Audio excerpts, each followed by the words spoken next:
Hello and welcome friends, welcome to the Jack study circle. आज हम लोग class 9th का 7th चैप्टर करेंगे, energy flow and in ecosystem. बहुत ही सिंपल सा चैप्टर है। आप खुद जब देखेंगे अगले 10 मिनट के बाद कि ये कितना ज्यादा सिंपल चैप्टर था। 3-4 टाइप की बायो जियो केमिकल साइकिल्स आपको पढ़नी है, प्लस एनर्जी ट्रांसफर कैसे होता है, मतलब हमें एनर्जी कैसे मिलती है। जैसे प्लांट्स हैं, वो अपनी एनर्जी सन से लेते हैं। सन इज द अल्टीमेट सोर्स। सबसे पहली चीज आपको एक चीज ध्यान में रखनी है, sun is the ultimate source of energy. Ultimate source है। उसके अलावा जितने भी हैं वो सब कन्वर्जन हो रहा है। ठीक है, सोर्स ऑफ एनर्जी, ये चीज आपके ध्यान में पूरी तरह सेट हो जानी चाहिए। अब ये जो सन से एनर्जी आती है वो किसके पास आ रही है? प्लांट्स के पास। प्लांट्स उस एनर्जी से फोटोसिंथेसिस करते हैं और फोटोसिंथेसिस करके अपना खाना या कार्बोहाइड्रेट्स तैयार करते हैं।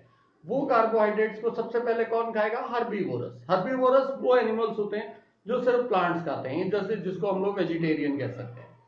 उसके बाद हर्बीवोरस को जो खाता है उसको हम लोग क्या बोलते हैं? कार्निवोरस। कार्निवोरस वो होते हैं जो हर्बीवोरस को खाते हैं, और कार्निवोरस को ओमनीवोरस या ओमनीवोरस के ऊपर टॉप कार्निवोरस। इस तरीके की चेन चलती है। सबसे ज्यादा जो क्वांटिटी होती है वो होते हैं हर्बीवोरस की। हर्बीवोरस के बाद आती है क्वांटिटी कार्निवोरस की, और कार्निवोरस के बाद क्वांटिटी आती है ओमनीवोरस की। इसी तरीके से टॉप कार्निवोरस होता है जिसको कोई नहीं खा सकता।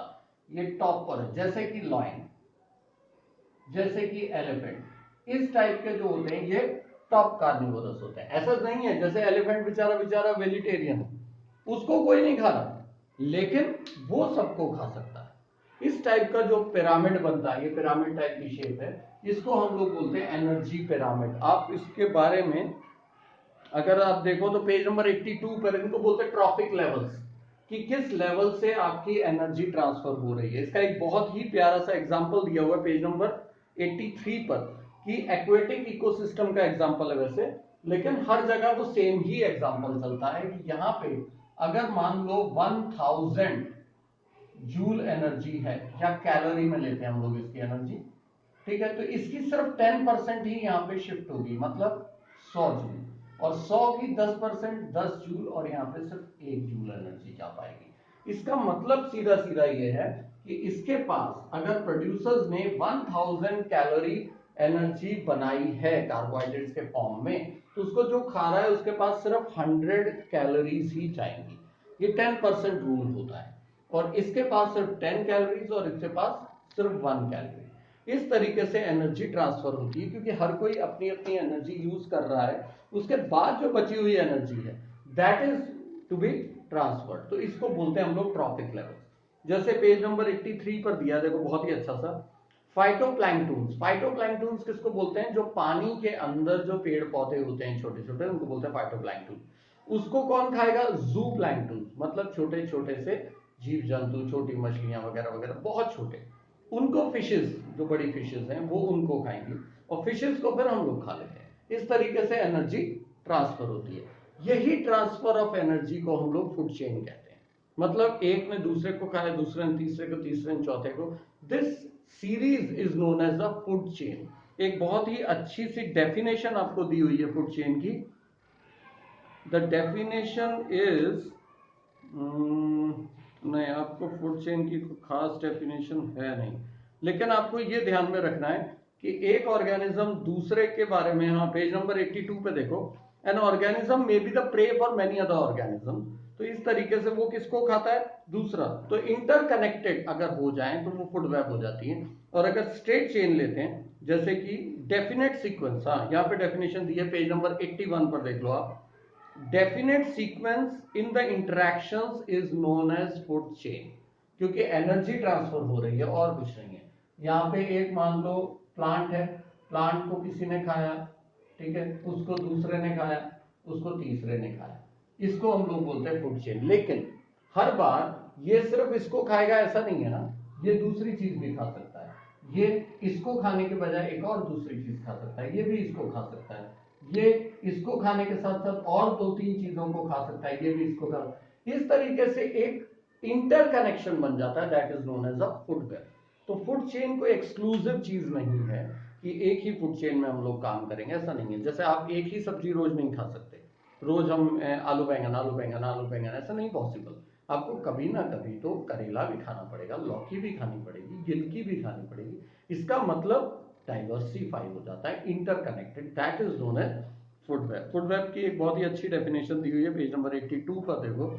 An organism may be the prey for many other organism, so the intricate web instead of linear food chain is known as a food web। तो इंट्रिकेट का मतलब होता है कॉम्प्लिकेट, एक दूसरे के साथ कनेक्टेड, इंटरकनेक्टेड।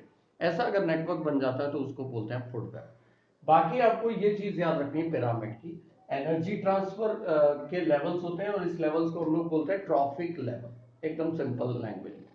उसके बाद हम लोग आते हैं सेकेंड पार्ट के इस चैप्टर पर। सेकेंड पार्ट का चैप्टर जो है वो बहुत ही सिंपल और बहुत ही इंपॉर्टेंट, बायो जियो केमिकल साइकिल।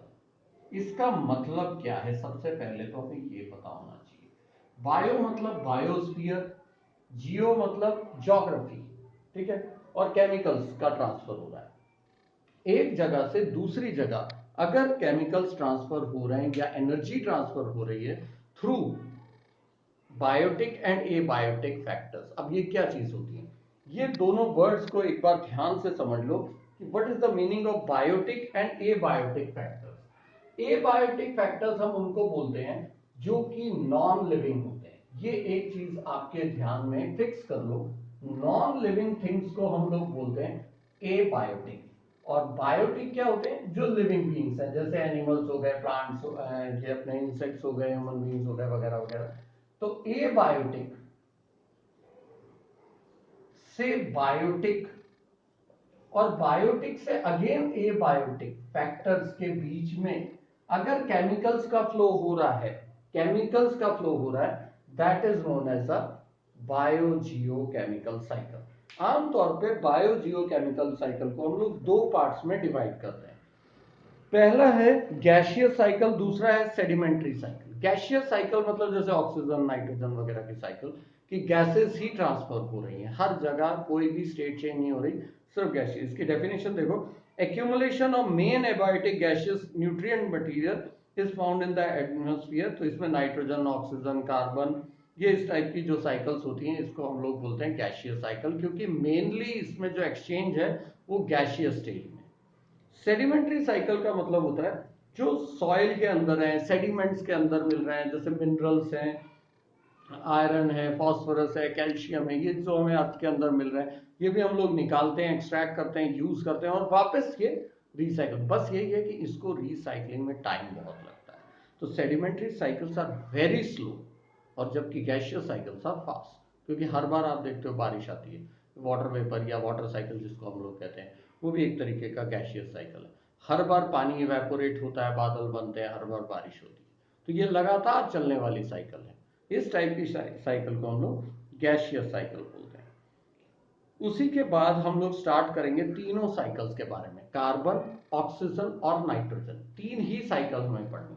कार्बन साइकिल क्योंकि बहुत ज्यादा इजी है, उसकी डेफिनेशन बहुत इंपॉर्टेंट है, टॉप लाइन पे ही डेफिनेशन दी हुई है, circulation and recycling of carbon from the atmosphere to living organism and after their death back to the atmosphere is known as carbon cycle. एकदम सिंपल लैंग्वेज में अगर मैं आपको बताऊं, कार्बन मतलब यहां पे कार्बन डाइऑक्साइड समझ। अगर कार्बन डाइऑक्साइड प्लांट्स लेते हैं, वाटर का यूज करते हैं, ठीक है, और क्या बना देते हैं, कार्बोहाइड्रेट, C6H12O6, पता ही आपको, ठीक है, और रिलीज क्या करते हैं, वाटर एंड H2, ठीक है ना, O2। ये जो एरो होता है ऊपर की तरफ, इसका मतलब क्या होता है कि गैस रिलीज हो रही है, ठीक है। इसको अगर मैं बैलेंस कर दूं तो 6CO2, आई थिंक 12H2O, ठीक है, और C6H12O6 और ये 6H2O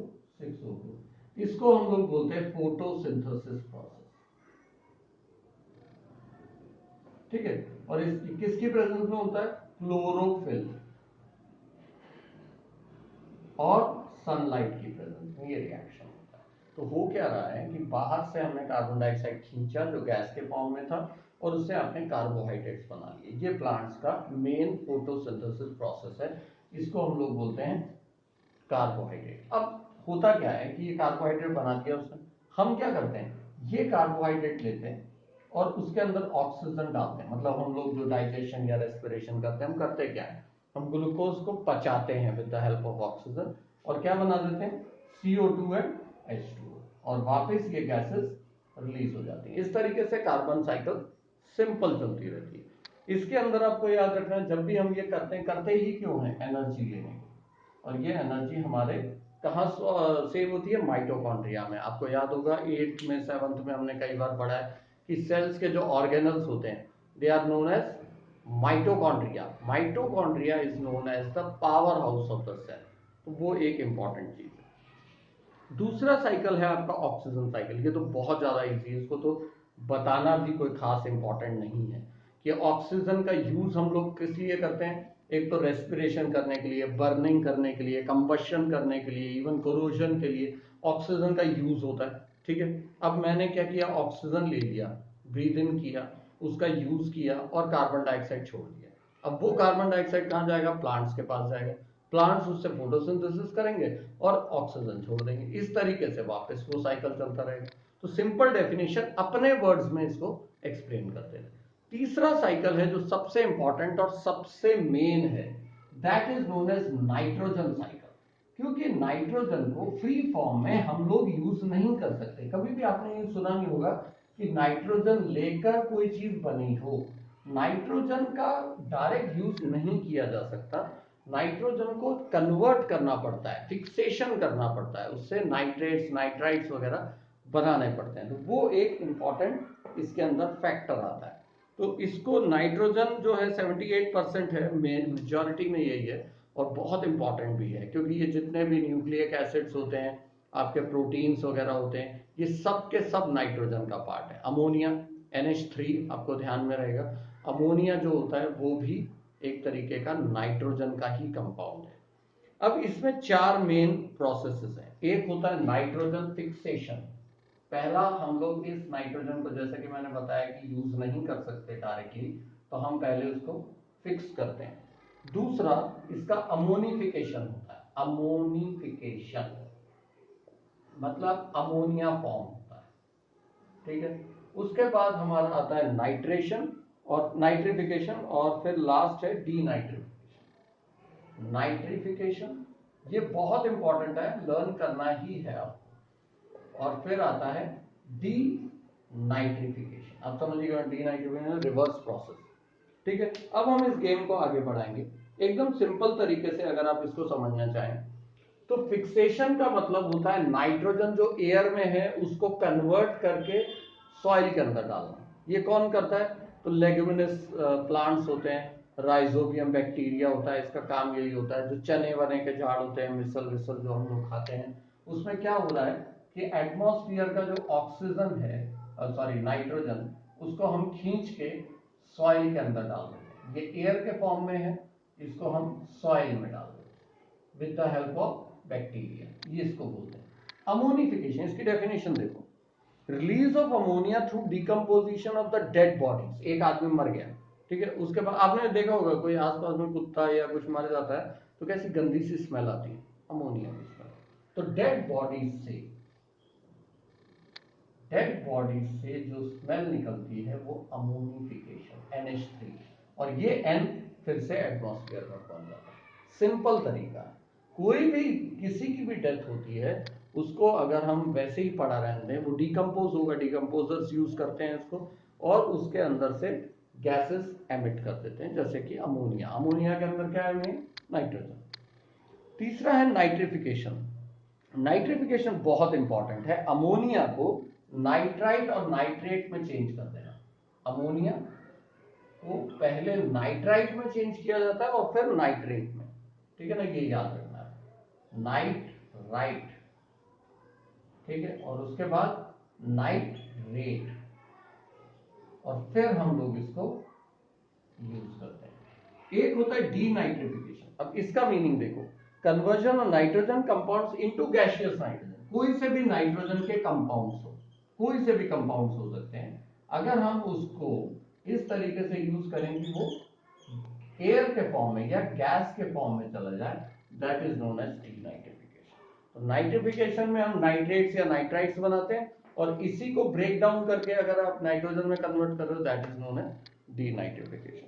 तो ये चीजें आपको ध्यान में रखनी, बहुत ही सिंपल है, oxygen cycle, carbon cycle, nitrogen cycle, ठीक है। इन तीनों को ध्यान में रखना है आपको, खासकर नाइट्रोजन साइकिल के ये 4 process, fixation, ammonification, nitrification, denitrification.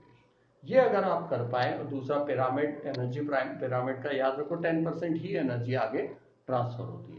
तो ये इंपॉर्टेंट है, इस चैप्टर को अच्छे से रिवाइज करके क्वेश्चन आंसर्स ट्राई करो, जो डाउट आए प्लीज मेरे को बताओ। 8087479204। Thank you.